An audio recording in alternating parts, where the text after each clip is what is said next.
Good morning, good afternoon, and good evening. If you're someone who is having a difficult times or faced with any kind of challenges, this video is for you. All I need you to do is to sit back, absorb the information, and reflect on how it can be applied to your own circumstances. I understand how difficult it can be to cope with life struggles at times, but if it makes you feel better, I would like to assure you that you are not alone.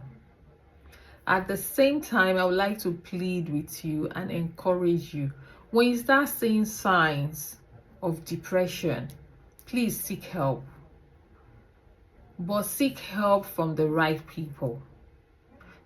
Don't go seeking help from family or from friends or from pastors. No. Please seek professional help. The reason why I'm encouraging you to seek professional help is because it's something I went through myself. Remember, I told you in my video that I went through depression, and my depression lasted for 10 years. And not because I didn't get help, it's because I personally was in denial. And that is one thing that happens to majority of us. We are always in denial. We think, oh, we can cope. Yeah, we may be coping with something else. In my own case, I was coping with work. In the 10 years I was depressed, I was still working. So I didn't know I was using work to cope until I lost my job in 2023. And I was dismissed on the grounds of health and safety and safeguarding. I wasn't dismissed because I wasn't good at my job. I was very good at my job, and my office were like, they said they were sorry to let me go, but it's because I wasn't accepting the support I was meant to be getting. And you know, the things that we usually say, oh, it's not my portion. I'm not disabled. I didn't realize disability does not define your ability. I was doing the job quite well, but because I didn't get the specialist support, my job had to let me go. When the dismissal came, I'm like, okay, no problem.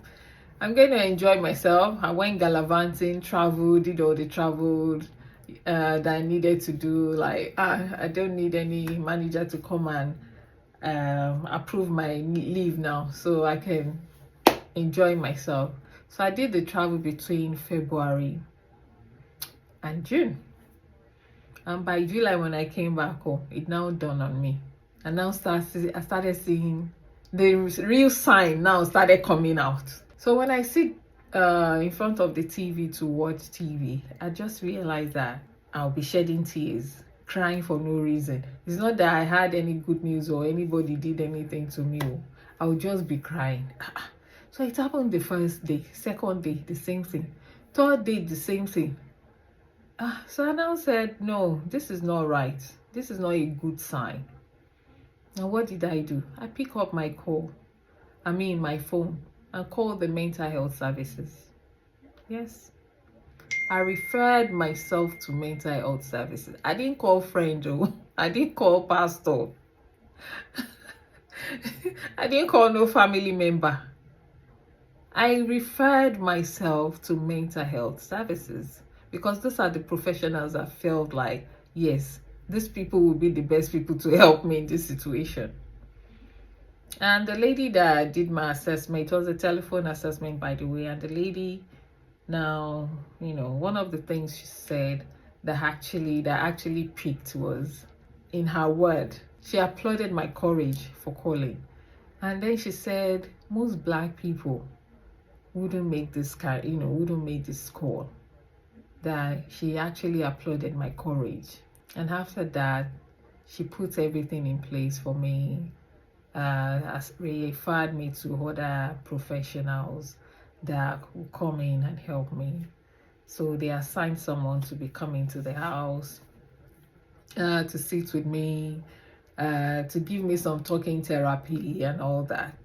You know, the reason why most Black people will not make those calls is because we feel, when I make this call, is either they section me or they give you injection or they start pumping you with medication. But in my case, they didn't do that.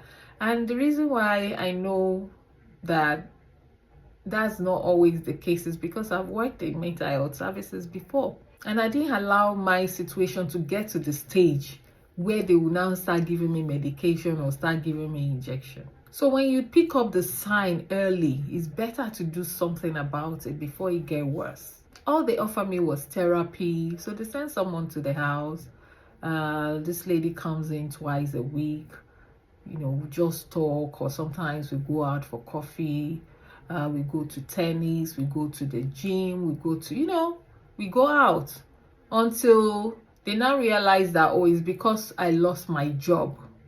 I was using work to cope initially, remember? So I now lost this job that I was using to cope, to cover up every other thing that was going on. They now said, okay, now we can rehabilitate you back into work. So they sent me on a course, and I did this course. After I did the course, they were the same people that sent out my CV and got me the best of the job. So I work in the comfort of my home. They set up my workstation, make my life very comfortable for me. And these are the things sometimes that we need to elevate our spirits. They did a lot of things. I can't tell you all the things that they did just to elevate me, to make me feel better, help me to build my confidence back. And that's why I'm able to sit down here to even talk with you today, because I can tell you for the fact that 2 years ago, I won't be able to do this. But because of the stage where they made me to feel like I'm special. In a nutshell, like you're a special person. So don't look down on yourself. And that is how I want you to see yourself today. Regardless of any challenges you are going through, put them aside and forge forward. Face the fear, face the challenge. Don't let any challenges bring you down or make you to start feeling sorry for yourself or face it. I used to be ashamed of using my white cane. They reorientated me in a way that, imagine they gave me a white cane in 2012 and I refused to use it. Apparently, they were even supposed to give me like an induction, train you on how to use the white cane. But I didn't get the training because I always put it in my bag. I thought, no, I didn't need it. I said, no, how can I be using this? It was until 2023 they now sent me on a special training on how to use my white cane, started adapting to my new life, the life that has been there since 2012. I now started adapting to it in 2023. So I now started adapting to my new life. I now realize one thing. Whenever I go out and few of my friends that's been out with me will testify to this. Whenever I'm out there, I use my white cane. Even most time this happens mostly when I'm alone and I'm walking the street on my own. You see people stopping me, talking to me, asking me about my condition, engaging me in conversation. And if you know what people go through, when they now start telling me about their situation, I'll be like, wow, you are going through this and you are still working.